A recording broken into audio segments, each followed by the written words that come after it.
بسم اللہ الرحمن الرحیم رب اشرح لی صدری ویسر لی امری واحلل عقدۃ من لسانی یفقہوا قولی۔ جناب موسیٰ علیہ الصلاۃ والسلام اور جناب خضر علیہ الصلاۃ والسلام، آپ دونوں کے متعلق ہم آپ کا واقعہ سماعت کر رہے تھے۔ جناب موسیٰ علیہ الصلاۃ والسلام جب حضرت خضر کے پاس پہنچے ہیں اور آپ نے ارشاد فرمایا کہ مجھ سے سوال نہ کیجیے گا، جو معاملہ ہوتا رہے آپ اسے ملاحظہ کرتے رہیے گا، تو فانطلقا، قرآن کہتا ہے آپ دونوں چلے، جناب موسیٰ بھی چلے ہیں اور جناب خضر بھی چلے۔ فرمایا حتیٰ اذا رکبا فی السفینہ، جب وہ کشتی میں سوار ہوئے، خرقہا، جناب خضر علیہ الصلاۃ والسلام نے اس کشتی کو عیبدار بنا دیا، اس کشتی کو آپ نے توڑ دیا۔ قال اخرقتہا، جناب موسیٰ علیہ الصلاۃ والسلام پکار اٹھے، اخرقتہا لتغرق اہلہا، آپ نے کشتی کو اس لیے توڑا تاکہ اس میں سوار جتنے لوگ ہیں سارے ڈوب جائیں۔ لقد جئت شیئا امرا، بے شک تم نے بہت بری بات کی۔ اب معاملہ کیا تھا؟ جناب خضر نے فرمایا آپ نے مجھ سے سوال نہیں کرنا، مگر جناب موسیٰ علیہ الصلاۃ والسلام سوال کر بیٹھے۔ پھر آگے کیا معاملہ ہوا؟ جناب دونوں آگے چل رہے ہیں، فانطلقا، چل رہے ہیں، حتیٰ اذا لقیا غلاما، ایک غلام سے ملاقات ہوتی ہے، ایک بچے سے ملاقات ہوتی ہے، فقتلہ، جناب خضر نے اسے قتل کر دیا۔ پھر اور آگے جاتے ہیں، حتیٰ اذا اتیا اہل قریۃ استطعما اہلہا، فرمایا کہ جناب خضر علیہ الصلاۃ والسلام نے اس بستی پر جب آپ پہنچے ہیں تو ایک دیوار قائم تھی جو گرنے کے قریب تھی، منہدم ہونے کے قریب تھی۔ جناب خضر نے اس دیوار کو گرا دیا، منہدم کر دیا۔ حضرت موسیٰ علیہ الصلاۃ والسلام نے تینوں موقعوں پر سوال کیا اور فرمایا کہ یہ آپ نے کیا معاملہ کر دیا، یہ آپ نے کیا کام سر انجام دیا؟ اگر کوئی بندہ کشتی میں سوار ہے تو اسے بھلا کیوں توڑا جائے؟ اگر کوئی شخص اپنی زندگی گزار رہا ہے بھلا اسے کیوں قتل کیا جائے؟ اگر دیوار بنی ہوئی ہے، بغیر اجازت کسی کی دیوار کو منہدم کرنا یہ درست کام نہیں ہے۔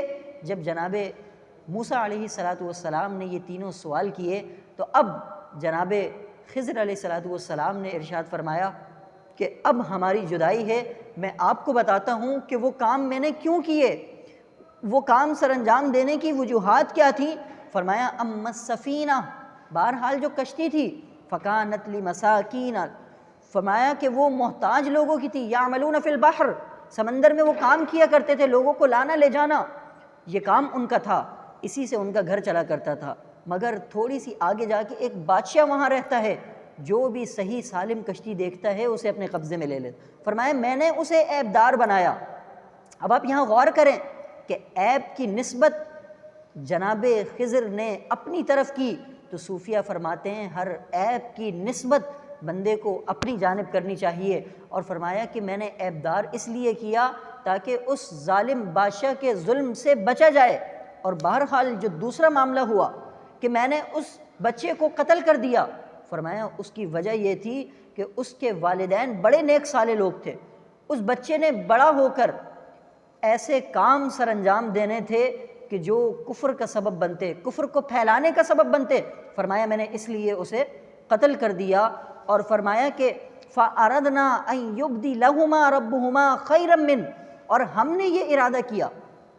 آپ یہ ملاحظہ کریں یہاں پر، وہاں پر جو عیب کی نسبت تھی جناب خضر علیہ الصلاۃ والسلام نے اپنی جانب کی، مگر یہ جو نسبت ہے فقتل، کہ آپ نے اسے قتل کر دیا، یہاں پر آپ نے ارشاد فرمایا فَأَرَدْنَا، ہم نے چاہا، اپنے ساتھ اللہ تبارک و تعالیٰ کو بھی شامل کر لیا، یعنی اس کا جو بدل عطا فرمائے گا وہ اللہ تبارک و تعالیٰ عطا فرمائے گا۔ ہاں جو قتل ہوا تھا وہ اس کی نسبت جناب خضر نے اپنی طرف فرمائی۔ تو آپ دیکھیں کہ ایسا کام کہ جو خیر کا ہو اس کی نسبت اللہ تبارک و تعالیٰ کی طرف کی جائے، اور اللہ تبارک و تعالیٰ نے ان والدین کو ایک بیٹی عطا فرمائی جس سے 70 نبی پیدا ہوئے، تو فرمایا یہ مقام، یہ مرتبہ اللہ تبارک و تعالیٰ نے اسے عطا فرمانا تھا۔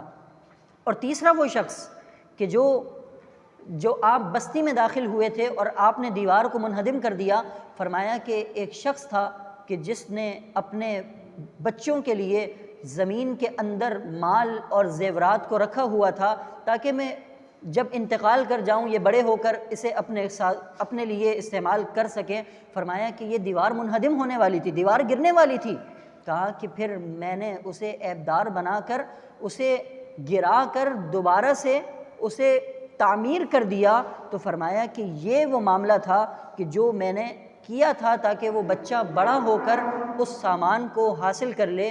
تو یہ وہ عظیم معاملہ تھا کہ جو جناب موسیٰ علیہ السلام حضور علیہ السلام نے ارشاد فرمایا کہ اگر جناب موسیٰ علیہ السلام مزید انتظار فرماتے تو ہمیں اور دلچسپ جوابات معلوم ہو جاتے۔ تو یہ وہ عظیم واقعہ ہے جسے قرآن مجید فرقان حمید نے بیان فرمایا، اور جو حضرت موسیٰ علیہ السلام اور جناب خضر سے منقول ہے۔ اللہ تبارک و تعالی ہمیں سمجھنے کی توفیق اور سعادت عطا فرمائے۔